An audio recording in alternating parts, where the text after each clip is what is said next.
G'day and welcome to the summer series of the Global Horizons podcast. I'm your host, Rob Malicki, coming to you today from Garigal Land in Sydney.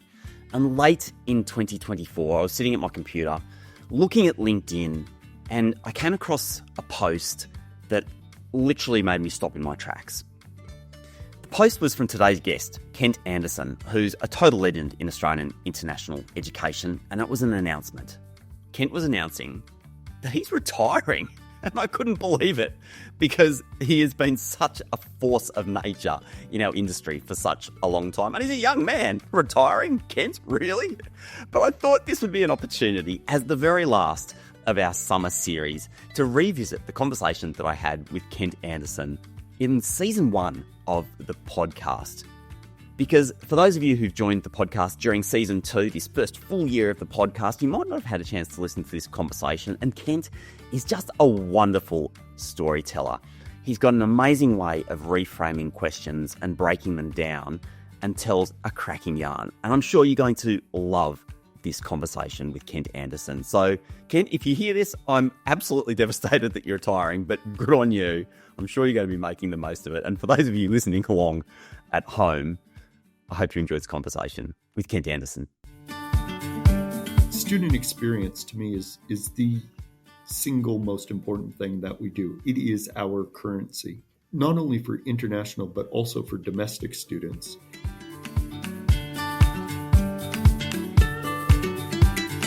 G'day and welcome to the Global Horizons podcast. I'm Rob Malicki, coming to you today from Garigal Land in Sydney. Thanks for your company. And my guest today is Kent Anderson, very well-known figure in Australian international education and a really good guy as well. He's currently Deputy Vice Chancellor of Global Education and Partnerships at the University of Newcastle.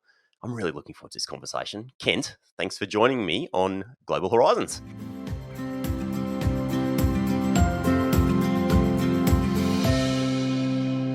Thanks, Rob, and it's fantastic to be here.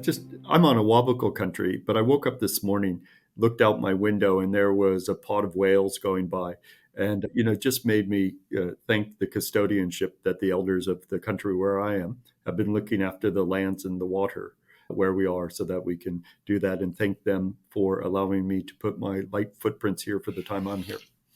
I love that, mate. In fact, and here on Garigal Land, I look out over the Garigal National Park. So that is like the remaining biggest chunk of land here in Sydney that's sort of traditional lands as well. So I think we're both very fortunate. I wanted to start on something that's not international ed, but obviously links into where you are right now. Because when you were younger, you went on a heck of an adventure cycling across North America.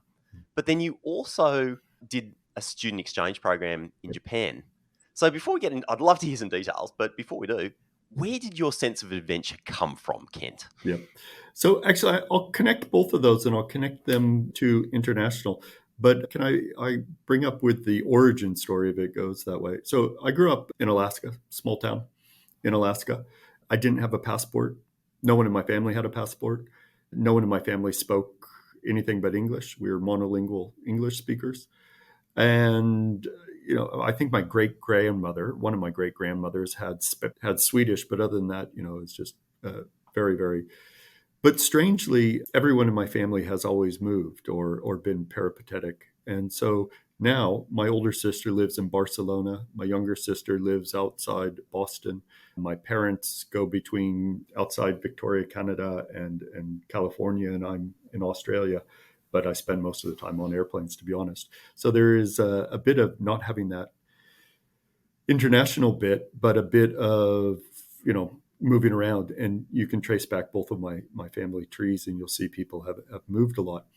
So when I went to uni, I actually went to uni to be a ski racer, but I thought, gosh, I better study something as well.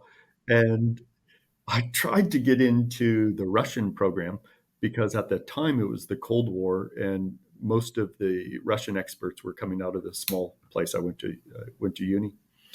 So I signed up for Russian, and then literally 12 hours before the first class, my advisor called up and said, Kent, you've got down that you want to do a degree in economics and a degree in politics and you want to study Russian. Well, it's the Cold War and you can't do that, mate. So I was like, well, what other languages do you got? And he was like, mate, we got 27 languages. What do you want? And I said, I don't know, something hard. So I ended up on a whim picking Japanese and knowing nothing about Japan. And to be honest, not being very interested in Japan, but just doing it as a language and advantageous. But then my third year ended up in Japan, as many of the people who had listened to a Rob Malecki podcast would know through those student exchange. And I was blown away, just blew my mind. And I was like, I'd meet these cool people and these normal, rational people. And then I'd see groups do completely irrational actions. And I thought either everyone in this country is insane or I've got a gap in my understanding. And I decided the likelihood of everyone being insane was probably less than the likelihood that I had a gap in my understanding. So that's when I really got interested in other cultures and other experiences. And so I came back and anyway, long story short, I spent 3 months hitchhiking in Japan. So I went in the middle of winter. So I went from the farthest northern point in Japan to the most farther southern point through every prefecture hitchhiking, and actually kept a diary of every single ride I got, about 360 rides, and could tell lots of stories on those. But when I got back to the United States, I realized because I grew up in Alaska, I knew nothing about the United States. And so that got me thinking. So when I graduated, I decided I need to figure out America in kind of a Jack Kerouac kind of sense. And so I got my push bike and I started in Boston and I ended up in San Francisco. And, I had a couple of friends who were like, oh, do you want me to come along? I'm like, no. I was like, no, this is going to be a solo adventure. I wanted to have discover America myself. I didn't want that prejudiced by other people's impressions. And I also wanted to spend some own time in my head. So that's what I did. And that's how I did it. The one other interesting bit of that is just before I started the trip, I got a glandular fever. And so I had to postpone it for 2 weeks. So I did the first 2 weeks with glandular fever, which was a bit tough. And then by the time I finished it, I was down to, I won't tell you what I weigh now, but I was down to about 60 kilos, and it was but a great trip. I think I did discover America in a way. It was less exciting than I was hoping for. What I think is fascinating about that story is how it all basically came from this arbitrary moment, right? Where you're just like, oh, Japanese sounds hard. I'll do that, and then suddenly you're hitchhiking across Japan and cycle touring across North America.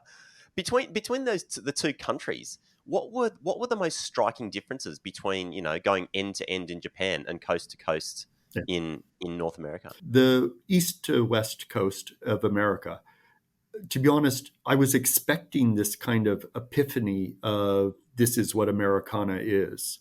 Either a, Bob Dylan Route 66 or, a Jack Kerouac On the Road or, one of those great, American road trip stories that comes with all of a sudden, even Thelma and Louise, a big meaning. And what I got to the end, I was actually just found it really boring.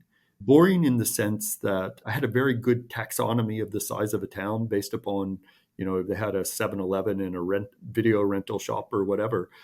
But because of American culture and because I had grown up there, everything was in many ways predictable.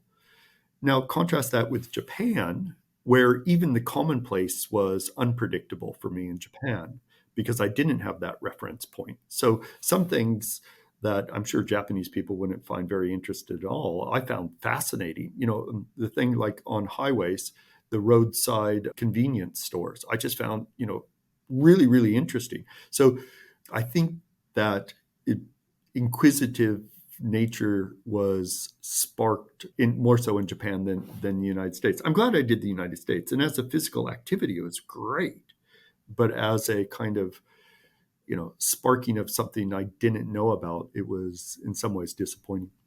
And then after that, after you'd sort of gone through the first part of your tertiary education, you ended up in yet another country, the UK, to do further studies. Tell me about that. Yeah, and it's not a direct route. There's a couple of stops, but indeed, I do end up in the UK. I didn't like the UK as an environment, and sorry to all the English and British friends on the thing. It was really dark. It was really wet. I didn't I had some friends, but I didn't make a lot of great friends when I was there. It was almost transactional. And I should mention, I was doing my postdoc in Oxford, and so that's kind of neat and cool in some ways, but it's also a bit strange in others. But what I got from England was most of my life had been comparing the United States to Japan. And adding England to that, and I say England more so than Britain, it allowed me to triangulate it. Because when you're looking at US Japan, it's always Japan that's weird. And you're always explaining why Japan is so odd. But as soon as you add a third point to it, in this case, England, or more broadly, the UK, you can actually see the outlier is the United States. And because I grew up in the United States, in Alaska, that was kind of like the norm, and everything that wasn't the United States was odd. But then seeing more of the world, you realize it's the opposite. It's the inverse of that, where the United States is really quite quirky and very much an outlier. So that was the great educational moment of being in the UK. And so from there, you've started an academic career. I mean, we're dusting over highlights here, right? But eventually, you've sort of made the shift from academia, legal academia, into international. How did that happen for you? I will go back very briefly, just a couple of steps. Please. So I came out of undergraduate, and then I worked for an airline doing marketing and doing joint ventures, particularly with Japan. And then I went to graduate school, and then I was a commercial lawyer in Hawaii. And then I did the postdoc, and then by accident, I was supposed to go back to my law firm, but by accident, I got an opportunity to go be a professor at Hokkaido University in Japan. And then that led me to Australia through ANU, Australian National University. So I'm in ANU, and I'm kind of a normal academic doing normal academic-y things, and I really enjoyed it. And I would say when I first started off, I was kind of a heavy researcher, and then I moved into this phase after I got my chair, where I was also teaching a lot. And then there was this moment where there was a leadership vacuum at my bit of the university, and my colleagues dobbed me in. And I said, okay, well, I'll be a dean for 2 years, just kind of as collegial, serve, the community good. And I did it for 2 years. And one, I enjoyed it. Two, I found out I wasn't completely crap at it. And I also saw, so what's driving me? What was always driving me is how to have impact. And I saw that in many ways I could have a bigger impact by facilitating others to be wonderful. So I didn't have to be wonderful in myself. I just had to help others be wonderful.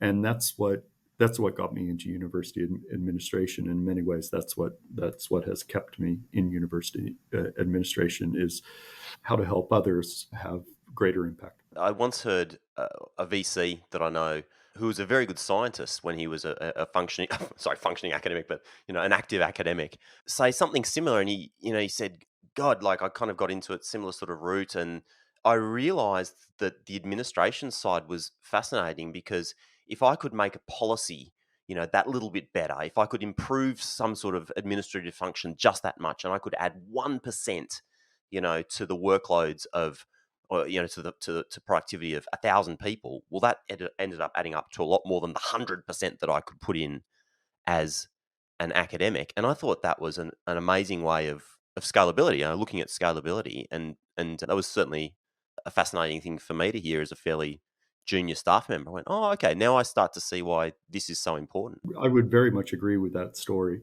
Also, I get really frustrated when I see things that are annoying and don't work. Inefficiency drives me up a wall.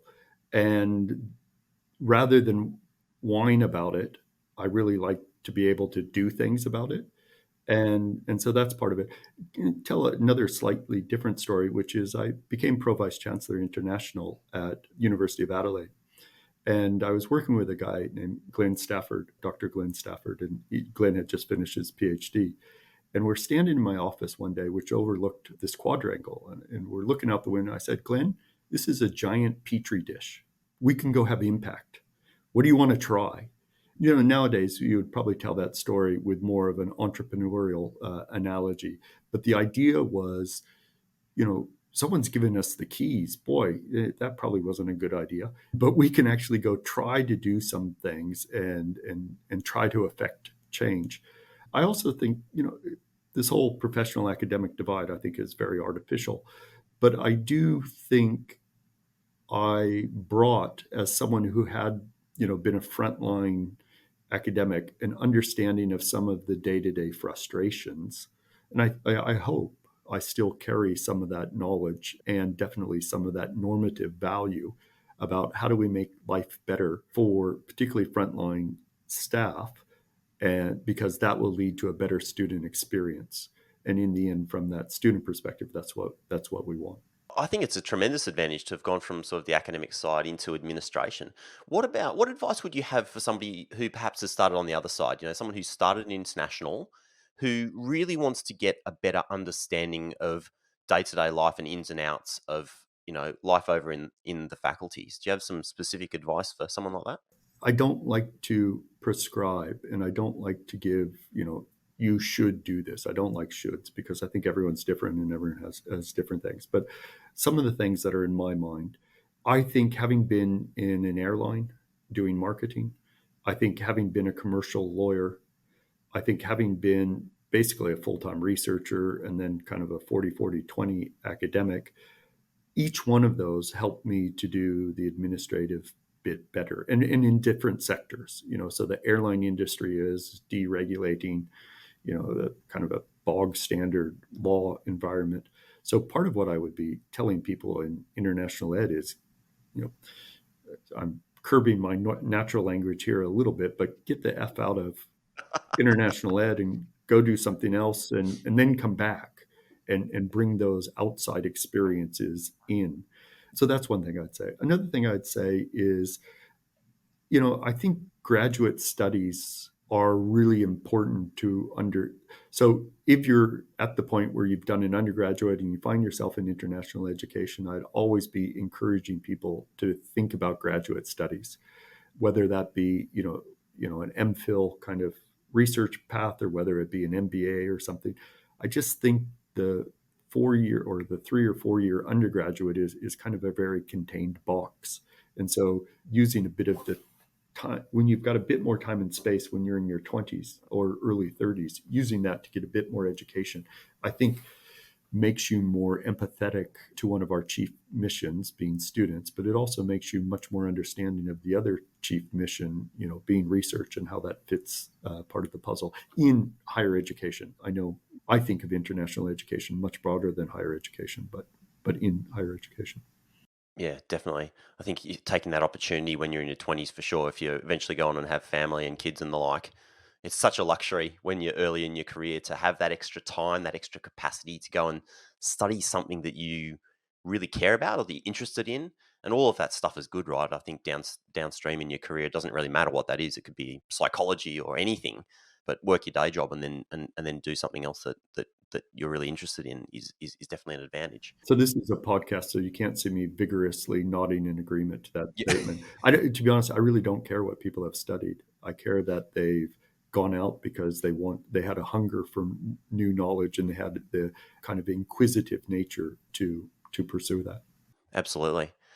Now, so we've mentioned ANU, we've mentioned Uni of Adelaide, but you've obviously been at a couple of other institutions as well, UWA, now you're at Newcastle, and all in, through senior roles.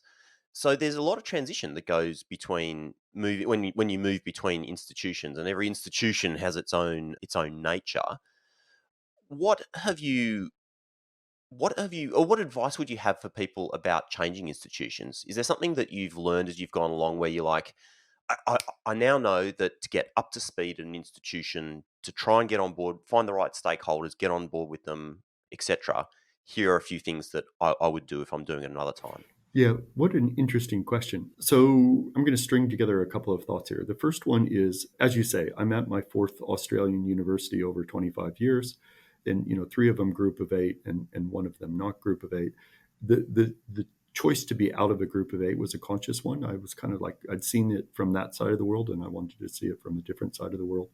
The first thing I'd say, and again, I am going to slip into my own vernacular here, but more or less all Australian universities are the same. It's just they've got 10% of shit distributed in different places.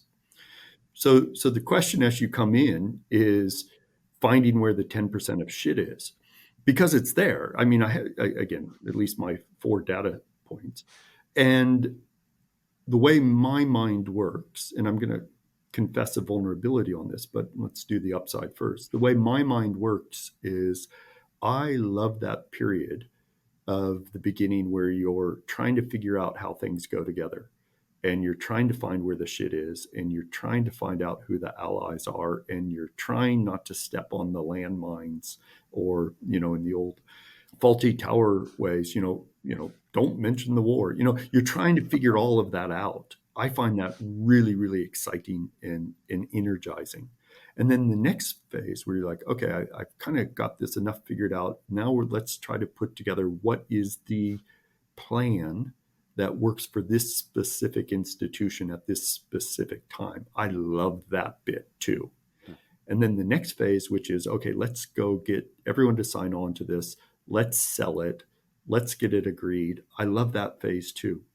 My great weakness is the next bit I don't like, which is, let's just keep driving the same thing forever and ever. And so I think it is a weakness of mine that I would find it hard doing the same thing 10 years from when I began. So I need to constantly kind of find those new environments. To the extent I was giving advice, one of the things I would say is, if you have what I've just described as my own behavior in you, let's call it peripatetic nature, I still think you need to anchor it on at least one deep experience.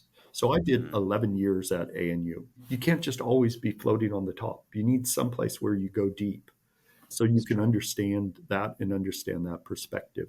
I don't know if it's 5 years or if it's 11 years or if it's 20 years. I don't know what the magic number is, but I would be encouraging people coming through to make sure they have one really solid anchor, rather than just always be running from the grass being green on one side to the next side to the next side. Okay, so it's interesting talking about universities. Where we first came into contact, though, was as part of the development of the New Colombo plan. I'm very grateful to you. I've said this, I say it every public forum I have, that if it weren't for Kent Anderson, I wouldn't have been involved in establishing or helping to establish the New Colombo plan, which has been one of the best things, most enjoyable and professionally satisfying things that I've been involved in. So thank you again, Kent.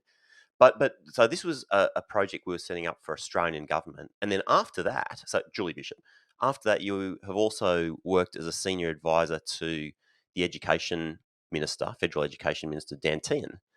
So that's another level of policy, I guess.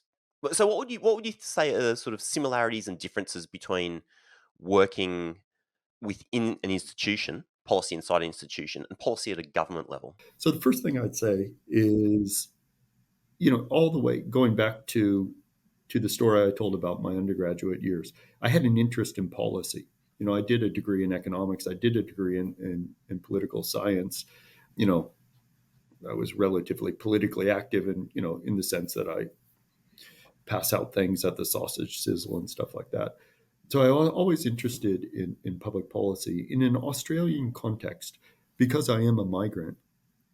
I took citizenship in 2004, 2003, 2004, but I still felt I didn't have a voice because I was a migrant, and it wasn't my place to have a comment on public policy, because who am I? I'm just the new guy on the block. And then in 2008, I can tell the story, but I was invited to the 2020 summit, Australia 2020 summit. I was very proud to be there, and it made me feel very Australian, and it made me feel comfortable with voicing my opinion in a broader forum. So following on from that, I think I remained active in a periphery, the way active stakeholders can be. So you talk about the New Colombo plan, but I think, in total, I've probably been on 10 or 15 different committees or policies around government. And, I was president of the Japanese Studies Association and president of the Asian Studies Association, and a whole bunch of those kind of periphery policy things where you're trying to influence policy. So I kind of thought I got this policy thing. I'm like, got this educational background. I've got this limited exposure. I had a couple of ministers and politicians on my mobile phone I could call up. And then Dan, the election happens. They weren't expecting to win. I get a phone call, says, Kent, Dan and I went back and forth, to be honest, about 4 calls over a number of hours, over a number of weeks, because it was not a good career choice for me, right? If you're in academia, going to work for the coalition is not really a career winner. And he's taking a big risk as well. Why hire an academic? This is just insane. So we had to work through that. But in the end, why I did it is because I was interested in policy and interested in what it could be. So I plopped in mid 2019 into the role. And it was thrilling to be a fresher again, to be a freshman again, to know absolutely nothing, be absolutely terrified, and trying to fake it like you knew where you were doing. It was exhausting and terrifying. So from personal development, it was great. But what my conclusion after having done it for 2 years, and I stayed on for a transition with the next minister as well.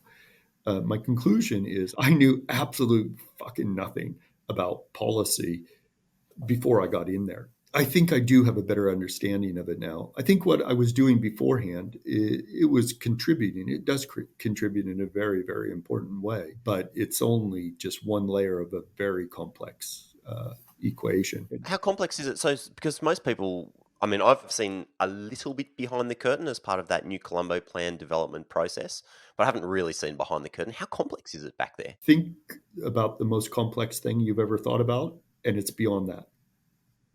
So we ended up taking a major piece of legislation through the process. And I can also talk about COVID and what happened during that. But we took a major piece of legislation through the process.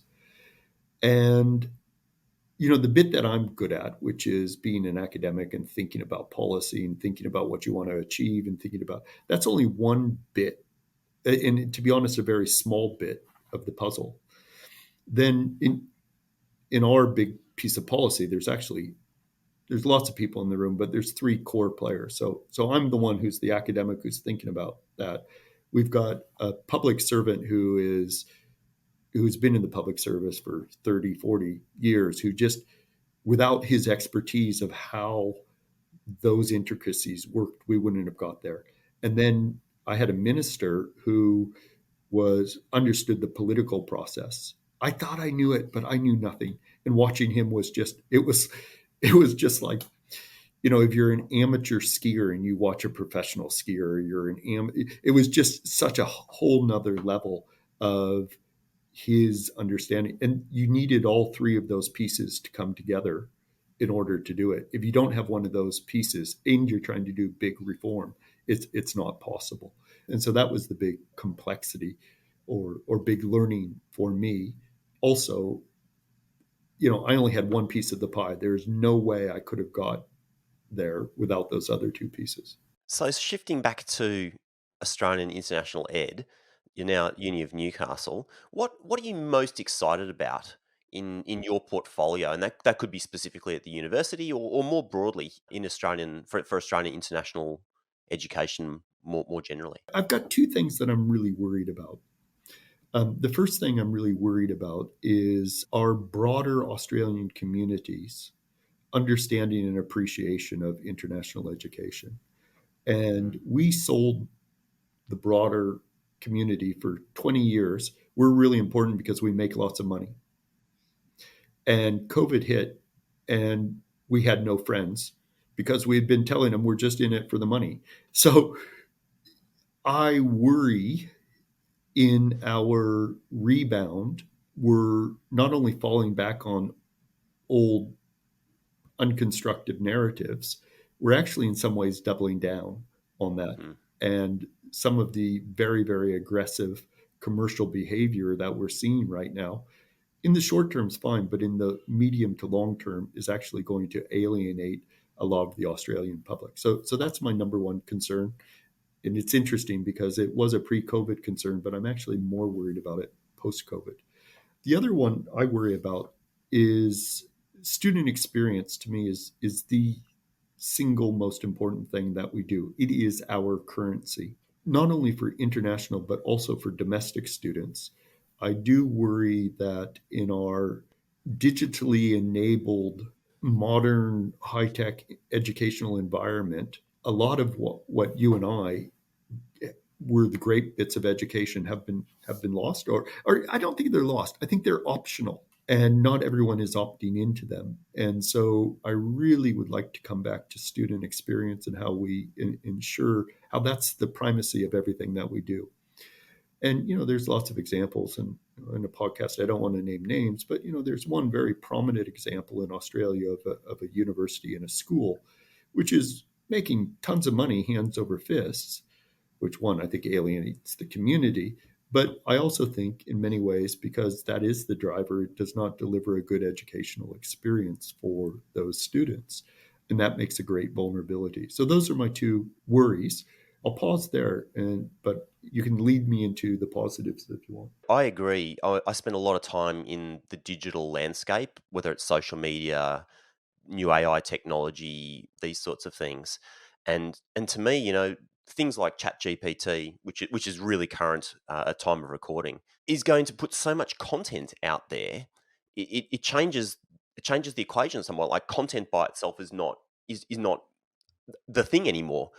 It's about trust. Who do you trust for your information?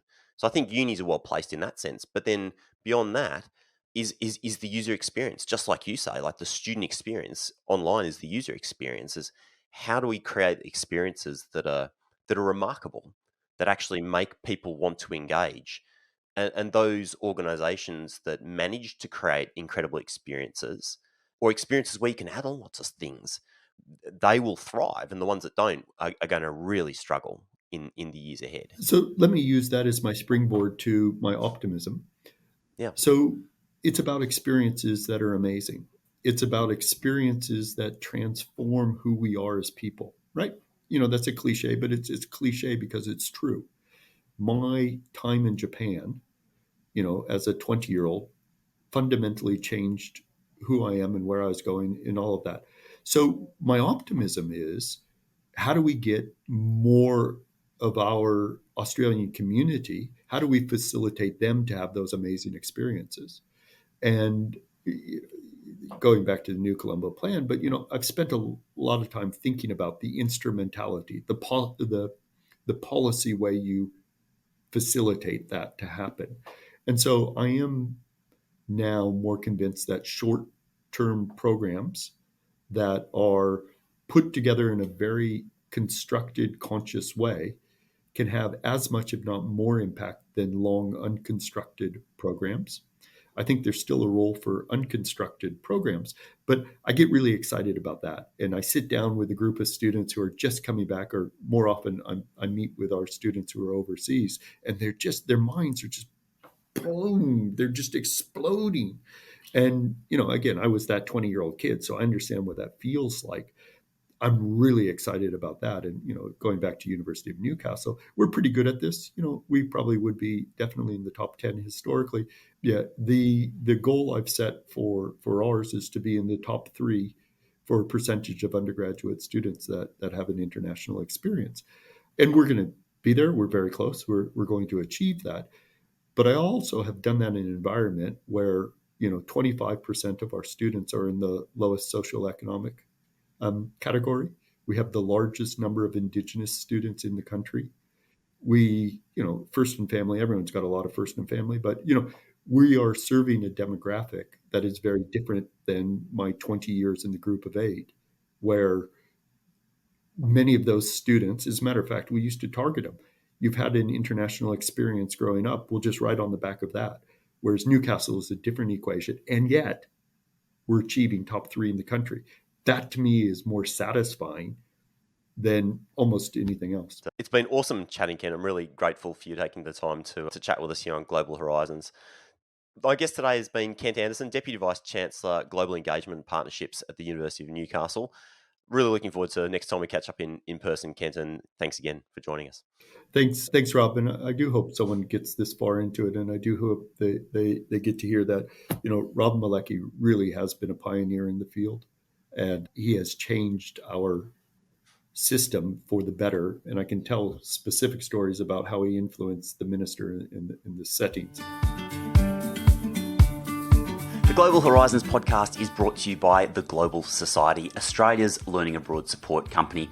For about 10 years, the Global Society has been supporting Australian learning abroad teams with technology, training, consulting, strategy, marketing, you name it. We all know that learning abroad is time-consuming and complex, so if your team could use a little bit of extra support, reach out to the Global Society, globalsociety.com.au. Today's episode was recorded on Garigal land in Sydney, and we pay our respects to elders, past, present, and emerging. Thank you. See you next time.